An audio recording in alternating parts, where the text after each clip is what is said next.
This is the Storyworks Roundtable, where we have conversations about craft, because becoming a successful author begins with writing a great story. I have a question for you. See, I have a variety of courses and workshops over at StoryworksFiction.com, from mini courses to self-directed masterclasses to live masterclasses, and in 2021, I want to bring you more live workshops where the emphasis is on both writing and critiquing your work while exploring a craft topic.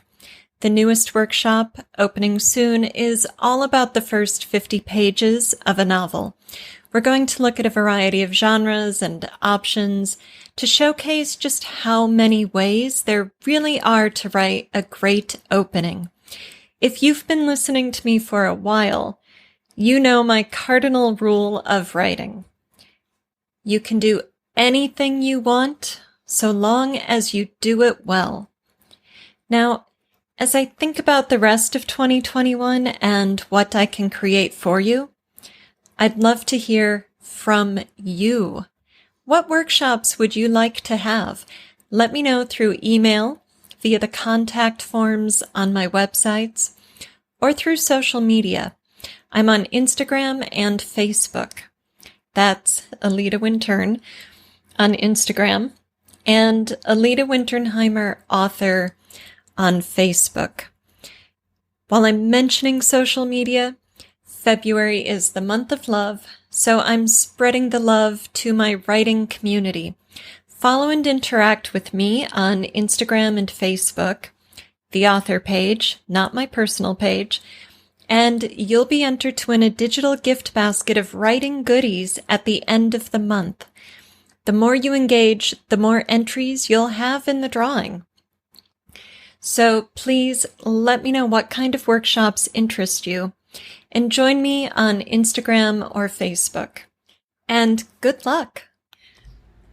Hello and welcome to this week's Storyworks Roundtable. Today, Kathryn, Robert, and I are talking about the relationship between your protagonist and your antagonist. You need to have Velcro. You need some reason for them to be stuck in this conflict with each other, which means knowing what's at stake for your protagonist, knowing what your antagonist wants ultimately, which gives you a sense of the conflict at the end, and knowing why your protagonist can't walk away, right? As the stakes are going up and up, things are getting more difficult, bigger losses. Why not leave the conflict? It's got to be because there's Velcro. There's something sticky holding them together. So, do either of you want to start us off with first thoughts or problems that you see in people's writing or have yourself when you're drafting? Sometimes, you see that the Velcro is done in an odd way, in that the antagonists want something that's really not an issue for the protagonist, so they're just doing it for the sake of the story. So it's an artificial connection, if you like, and you think, well, that doesn't seem quite believable, because, as you say, well, why don't they just walk away from it? It's right. not stuck enough, so it doesn't make sense for that to be the case. So I'm struggling to think of an example at the moment, but I suppose maybe it comes along with that, moustached villain that is the archetype that you get drawn into, and maybe some of them are a bit like that at the start of the story. Where if you've got the hero's journey where the hero is still refusing the call, then it does look like at that point they could just give up and there'd be no particular harm to them, but there might be harm to those around them. So you have to suck them into that Velcro perhaps at some point. Exactly. Yeah, and it has to happen very early in the story, because otherwise, why would the protagonist even get involved to start with? It's sometimes the Velcro is as simple as duty. If your hero is a detective, a cop or something, then it's the job, right? There is a sense of duty to serve, to, win the case for the client. So attorneys also, it might be a sense of duty, but duty alone isn't emotionally compelling enough to really take us all the way through to a climax, because for professional reasons, well, yeah, you might take some hits if you walk away from something, but there's a point at which that's the better reasonable choice over staying in this case. So you do need to, as you say, Robert, draw the protagonist in, suck them into this conflict. And that's that the antagonist targets the protagonist or targets the protagonist's family. Then there's an element of protection or vengeance or justice, something beyond it's my job. Mm-hmm. And some genres demand that it's very personal as well, don't they? So if it's a thriller or a psychological thriller, then that Velcro is going to reach deeply into the protagonist's heart and mind, or even soul if it's horror.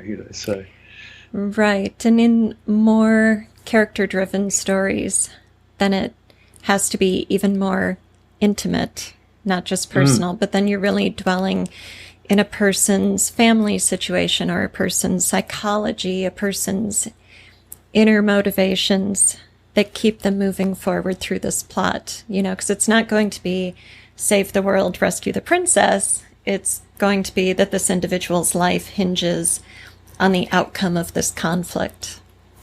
Mm-hmm. Yeah, that got me thinking about antagonists that aren't personified, right? But we still need to have that Velcro. And I think for me, it's easier to see why the protagonist wouldn't walk away when it is that inner journey, because at that point, like, it's hard, but you can almost see the other side and it's like an inner motivation thing, right? Like they want to become the better person. And the running away option often has external conflicts that maybe they don't want to face. So it's a little bit easier to kind of, for me anyway, to craft that around that idea and the growth. But it's a little harder for me when we're talking about like actual person versus person. I think it's easier to craft the antagonist's motivations to be in the conflict for me than it is for the protagonist. Does that make sense? Because it's almost like you have to decide, why are they doing this in the first place? And then it's like, well, what draws the protagonist in? And I wonder how I could make that switch, to try and get the protagonist just as involved as the antagonist is in my initial idea-ing. Right. And I'm working with a coaching client right now who's struggling to figure out what his antagonist really wants. And I find when writers start with an idea and a character, some little bits of plot start to form, especially kind of the Act 1 introductory plot elements. But to get that kind of beacon at the end of the road, you need to have a sense of what's ultimately at stake. So you might not know what the final showdown looks like, but why are we staying in this conflict? Because that's going to shape your antagonist motivation, your protagonist motivation. It's going to help you figure out what that Velcro is. Why? So the protagonist and the antagonist, one of them wants something and the other one doesn't want them to have it. The villain wants to rule the world. The hero wants to stop the villain from ruling the world. The hero wants to save the day. The villain wants to spoil the day. So there's always that being at odds over some kind of common goal, like two sides of the same coin. So when you're looking at what one of them wants, you have to also be looking at what the other one wants to find that Velcro, that motivation that keeps them both at heads with each other. So I guess my question would be, it's kind of easy because your antagonist's motivation is probably going to be fairly selfish, right? I want to rule the world. I want to take over the world is a very, why? Well, because they want the power. They want this. They want, whatever. But the protagonist, they want to save the world, becomes a little more murky. Yes. Right. Right. Which is why we have that problem of what keeps the protagonist in the game. How are we going to make this conflict personal? Why can't the hero just turn it over to the authorities, turn it over to somebody better equipped, right? So for whatever reason, they've got to be stuck to each other.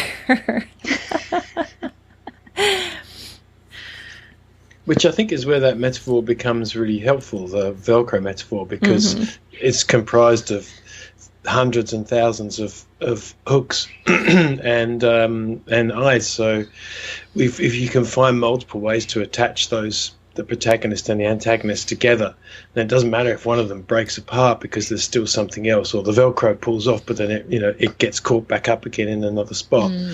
Right. And so you can use that metaphor quite successfully, I think, to think about what other areas of your story can complicate. So one of the things I really enjoyed about Story Grid is the idea of complications, and so we can push that together with the Velcro idea to say, well, each of those hooks and eyes could be some form of complication that helps strengthen that connection. So yes, you might temporarily break apart one of the big things because the protagonist throws their hands up in the air and say that this is beyond me, or they're in the dark night of the soul, or the all is lost moment, and they can't possibly pull that Velcro apart. It's just impossible. So whereas something comes along to then allow them to do that. So I do like the fact that it's not just one thing that's connecting them together, the fact that you've got those multiple connections.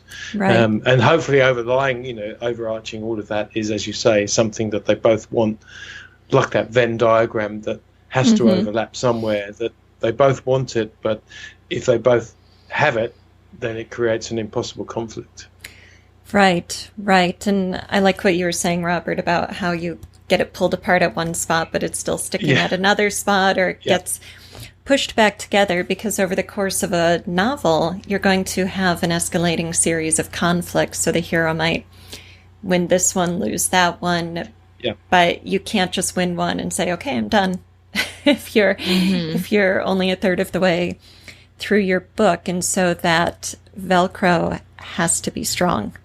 It has to be sticky, which means it has to be personal. It has to matter to your protagonist. And that's what's going to make it matter to the reader. It doesn't matter if the stakes are ultimately planet Earth exploding, right? Death to all of humanity. Because we only care about that if we're invested in the journey of the protagonist who's going to prevent the Earth exploding. Yeah, it's an interesting way to think about things, that the idea that we could sew it together in various different ways. And even down to the most simple scene, I was thinking about that sort of typical cliche action sequence where the hero is running away from the villain, and they stumble and get caught, and then they manage to free themselves, only for the villain to reach out one more time with the arm and grab them round by the ankle, and that's a one moment where we see that Velcro just re-sticking again. So it's an interesting metaphor. You can definitely use it widely and specifically as well. I like it. Right. And there has to be a sense of inescapable inevitability to that Velcro for that protagonist. In, I think, the end of season 1 of Buffy the Vampire Slayer, she takes off, she runs away from home. And when season 2 opens, she's in Los Angeles or something, living in kind of a flea-bitten apartment, and she gets sucked into this mystery of street kids disappearing, and she ends up following the mystery, going underground, discovering that demons are kidnapping street kids, turning them into slaves or something like that. And it proves to Buffy, and therefore also to the audience, that she can't escape her destiny. She can run away from being the Slayer, but she's never going to not be the Slayer. Yeah. And the Slayer's duties will find her. They will follow her even if she's not in Sunnydale. And we need that kind of pull. So even when our protagonist is pushing against what has to be done or what the ultimate goal is, or that involvement on whatever level, psychological, physical, somewhere in between, it has to keep pulling her back into that conflict. Ever feel like your story has you by the typewriter? If so, it's time to get that story in a workshop. Join Write Great Openings today and make sure your Act 1 blows your readers away. Get all the details at StoryWorksFiction.com and sign up today because seats are limited for this new live workshop. Yeah, and then you can use the psychological things, as you say, like the Jungian stuff. It could be the dark side that's the darker side of them, or the hidden side. And when I say dark, I don't necessarily mean evil. Or there's the Fritz Perls something left undone in the character's life that still drives them. Or there's the lie that the hero believes that is going to pull them back into the conflict. Or there's their fatal flaw. Or there's the wound from the past. So I think there's lots of ways that you can use in your story to sort of inevitably pull them back in. The reader knows that, this isn't going to go well, is it? They're trying to shrug it off, but it's not happening. And as you say, that then makes it easy to do that either on a grand save the universe scale, or how am I going to keep this fractured family together? Intimate story. So it's good. I'm enjoying this. Yeah, and it's good to look at it from both sides of the equation. Right. We've been talking about like the conflict pulling the hero back in, but what if the hero doesn't want to leave the conflict? So maybe the hero's got a spouse who's saying, let it go, forget about duty, forget about being the hero, take care of your family, take care of our relationship, be here for us. And as much as the hero wants a happy home life, wants to be a good parent or a good spouse or whatever, that urge, which might be connected to the fatal flaw, it might be hubris or something, keeps pulling her back into that conflict, right? Which is what keeps the wheels turning under our plot. I'm thinking about the movie Seven. It's an older movie with Morgan Freeman and Brad Pitt. Have you guys seen that? Yes, it's been a long time, but yes, I remember know, right? that. I recently rewatched it. It's been a couple months, so I'm probably going to get some details wrong too. But that reminds me of that with Morgan Freeman's character. He's retiring, and he could literally just let it go, just be like, and I'm done. But because of who he is, he's driven, he's puzzle motivated, he wants to figure this out, he has to figure it out, he has to finalize it before he can retire. And it's an internal Velcro, right? Because externally, there's no consequence for him not finishing this case. There is for Brad Pitt's character, the young detective. It becomes very personal for him. But for Morgan Freeman's character, it's just all about that internal, he can't let it go. He can't let it go, even when it's detrimental to him ultimately. So I just thought that was interesting that it is, you can have both ways, right? And within the same plot with two kind of co-protagonists. So. Right, yeah. I like that example of Morgan Freeman being mentally, emotionally, psychologically driven to solve the case, and Brad Pitt's character, even though it was his duty to pursue the case, there's a point at which the stakes are so high that it would be better for him to walk away, right? But he follows the line of duty, and maybe, it's been so long since I've seen this movie, so forgive me if I misspeak, but, maybe being the mentee of Morgan Freeman, following that line as well. So there's the duty, there's the living up to expectations, being a good detective and all this stuff. But then he goes too far, and then he becomes a target. So the stakes, we all know what happens to his wife, right? So the stakes just skyrocket because he takes those, shall we say, lesser motivations, the external motivations, a step too far, right?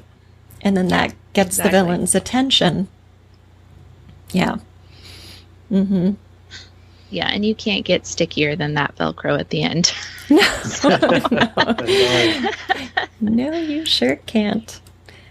I had another example pop up in my brain, and this is very, typical us. I'm going to bring up Lord of the Rings, but the antagonist is physical, and it's a physical burden, right? So Frodo, the whole antagonist situation is huge, right? It's end of the world, cataclysmic, but he's not very personal until it's a ring, right? Does that make sense? And then it's like super, like it's on his person. He's carrying the burden. And so it becomes personal in a different way than the big antagonist is. And he has all these choices, to leave it with the fellowship. And then he hears the ring, making him all crazy. And so he's got that connection, but it's a physical object that he has to carry around. Right. And it's not just physical, but, if you have your antagonist too far away from your protagonist, it's hard to see that Velcro as well, because the strands are pulled so far that it's like, But having him have to physically carry a manifestation of that antagonist, it made it a lot more personal. Yes, that's a brilliant example, and no worries bringing up Lord of the Rings. We keep going back to these iconic texts for good reason. But it's just like Harry Potter and Voldemort, he's got the scar. And if he didn't have the scar interacting with him, then you would have that same issue, And so Frodo's got the ring and Harry's got the scar, and they both have to deal with these manifestations of the evil they're out to conquer. Right. They literally can't just walk away from it because it is attached to them in some way. Yeah. Yeah. Same as setting, and as you said, if the antagonistic force is more nebulous, then a good writer knows that has to be personified somehow. Otherwise, it doesn't make sense. As you say, Kathryn, they feel too far away from each other.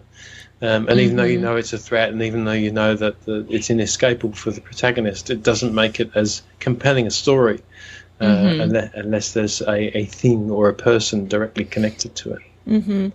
Right. And I think sometimes writers, when they are starting with a concept, a character, a plot, and they don't have that Velcro nailed down, in the writer's mind, this climax is inevitable just because they've chosen this protagonist and they have this idea and there's that villain and, we're writing this story, but that's not enough.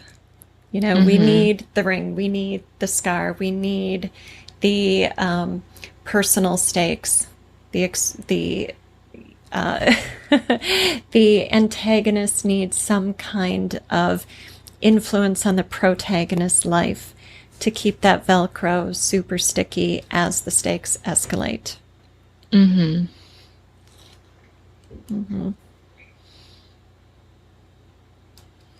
Is this something you ever struggle with when you start developing your works?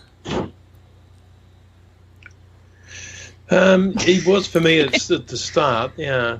In when I first started writing, and then realised I'd gone down too much of an archetypal, cliched villain, and I think what it was is that I must have heard the idea that the villain is the hero of their own story, and so they obviously maybe realised they've got to want something that gets in the way of the hero's own wants and needs.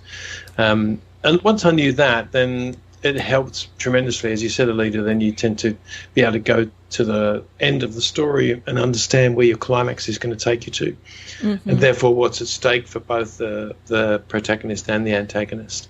And I think after that, I haven't really fallen into that mistake, hopefully. But it is easy to fall into, that's for sure.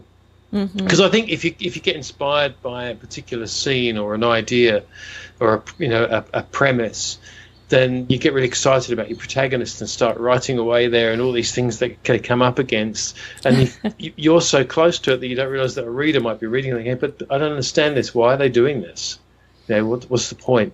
They could just stop and nothing would happen, or nothing dramatic would happen. Yeah, exactly. You need, I'm working on a different project right now simultaneously with the historical one, and the stakes are control of humanity. So not quite end of the world, but domination of humanity. And my protagonist is situated to be the only person who can stop the antagonist. But why, right? Why does this matter? And so as I was doing my journaling and my development writing, what came to be is that the protagonist has to get on the antagonist's radar, and the protagonist has something the antagonist wants. So now the villain starts targeting the hero. So now it's not just like good guys versus bad guys, it's individual versus individual, in addition to the larger stakes, that have to do with humanity. And that's, you need to drill down to that kind of personal level to keep your story moving forward, to keep it mattering, to keep it relevant to your reader.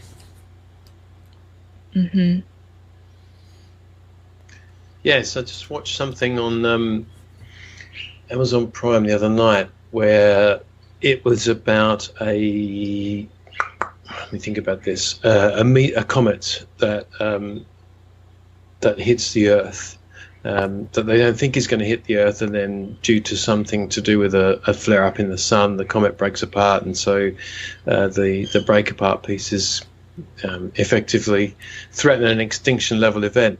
And so it becomes about people who there's a limited places in these protective bunkers, so of course there's that conflict. But the major story is about a family, or two parents and a kid, and the kid is diabetic, so there's lack of insulin supply. The parents get split up, then the kid gets taken away because someone wants to use them as an entry to the bunker because they've got privilege. So it all has become very personal. And so it doesn't become just about the fact, yes, there's this ever increasing threat, and you see them in the sky, and there's cities being destroyed, and all sorts of things going along, and they keep escaping just with their lives. But the real problem is that it's become very personal because the family's been separated, and he can't find his wife, the wife's lost the kid, and they think they're never going to find each other again. And so that's what keeps driving you to want to watch until the end. Right. It's called Greenland. It's recently released, so I don't think I spoiled it.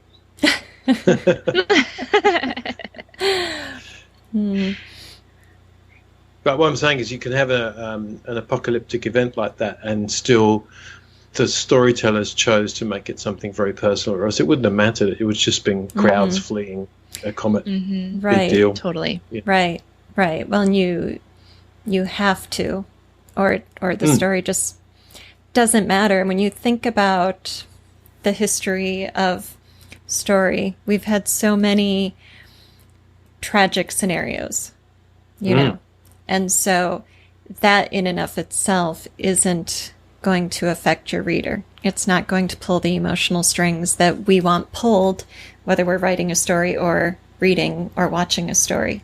We want a cathartic experience on some level, whether it's laughter or tears. And so that only happens when we empathize with our characters, when we can imagine ourselves in those situations, feeling those feelings, whether it's fear or loss or, elation. So that's why any good story is personal. That's what it comes down to. Yeah, so then to come back to your original metaphor, that's the trick, isn't it? To make that Velcro personal. Right. For whatever reason, it doesn't have to necessarily be a logical reason, but it has to make sense to the reader at that time. Right. Yeah. Yes. The logic of the story doesn't have to hold water in the real world, but it has to be airtight. I don't know if that's mixing metaphors in the story world. Thank you for listening to the Storyworks Roundtable. Find all our shows, show notes, and videos at storyworkspodcast.com.